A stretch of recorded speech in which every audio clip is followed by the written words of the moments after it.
Hey Mascha. L'heure de vérité est arrivée pour Astrid Geiermann et sa fille. En un clic, elles vont redécouvrir leur histoire familiale. Ensemble, elles ouvrent la base de données du Parti national-socialiste, le NSDAP, des fichiers accessibles en ligne depuis quelques semaines. Dans notre famille, on a toujours dit que nos grands-pères étaient contre les nazis, tu sais. Chez les Geiermann, comme dans tant d'autres familles allemandes, la génération des grands-parents a toujours clamé haut et fort qu'elle n'avait jamais adhéré au Troisième Reich. Une recherche en ligne suffit désormais pour démonter les légendes familiales.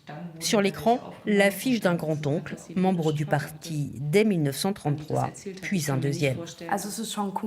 Ça fait quand même bizarre. Je savais déjà qu'il y avait des nazis dans la famille, mais je ne savais pas qu'il y en avait autant.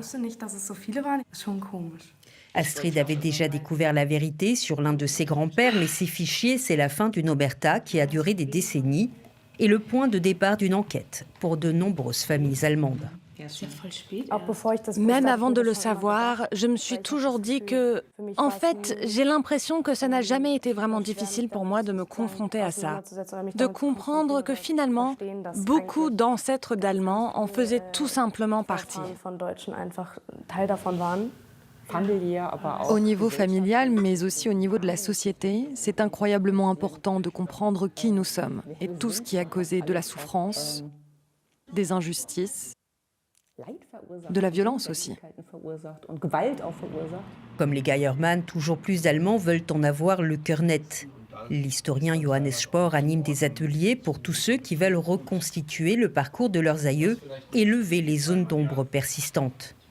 Ce jour-là, une dizaine de participants aux profils très différents. Tous ont en commun une histoire de famille avec des Blancs. Grand-père travaillait pour les chemins de fer du Reich. Il était basé en Tchécoslovaquie, mais je ne sais rien de précis. Je voudrais savoir s'il y a des choses que j'ignore, surtout des secrets de famille, des choses embarrassantes. Une quête désormais possible dans les archives et qui est révélatrice de l'Allemagne d'aujourd'hui, selon l'historien. Je crois que la distance temporelle est un facteur déterminant. Les loyautés s'effacent, les difficultés émotionnelles aussi. Et en parallèle, il y a, je crois, des facteurs politiques et sociétaux qui jouent un rôle. C'est certainement la montée de l'extrême droite, à l'échelle mondiale, mais aussi en Allemagne. Plus de 80 ans après la fin de la guerre, les petits-enfants osent enfin poser la question taboue. Astrid Geiermann a également demandé à Johannes Spohr de l'aider à reconstituer le parcours précis de son grand-père et ce qu'elle a découvert il y a quelques mois l'a figé. La route suivie par ce soldat de la Wehrmacht pendant la guerre coïncide avec celle des Einsatzgruppen, les unités mobiles d'extermination de la population juive dans l'est de l'Europe.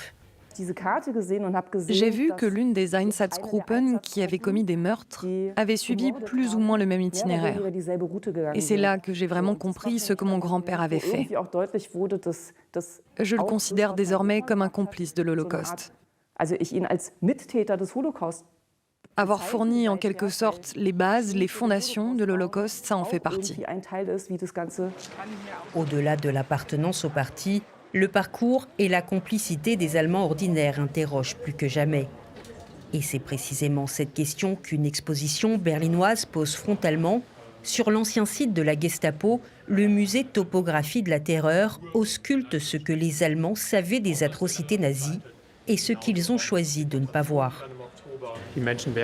Les gens étaient en général contraints de se rendre dans ces endroits publics en plein jour avant d'être déportés, ce qui signifie que c'était tout à fait perceptible pour la population. Pendant des décennies après la Seconde Guerre mondiale, le silence s'est imposé dans les familles, dans la société. Un silence d'autant plus opportun que beaucoup avaient profité du système, selon Christian Schmidt-Wilken. Les gens ont profité du fait que la propagande antisémite ait bien fonctionné, que l'on en ait tiré des avantages réels, que les gens étaient dépouillés, que les territoires occupés d'Europe centrale et orientale étaient pillés. Membres du parti, témoins silencieux, bénéficiaires du pillage, les rôles étaient nombreux, les responsabilités diffuses. Après les fichiers du parti nazi, les dossiers de la SS devraient eux aussi être mis en ligne prochainement. avec sans doute de nouvelles vérités difficiles à entendre.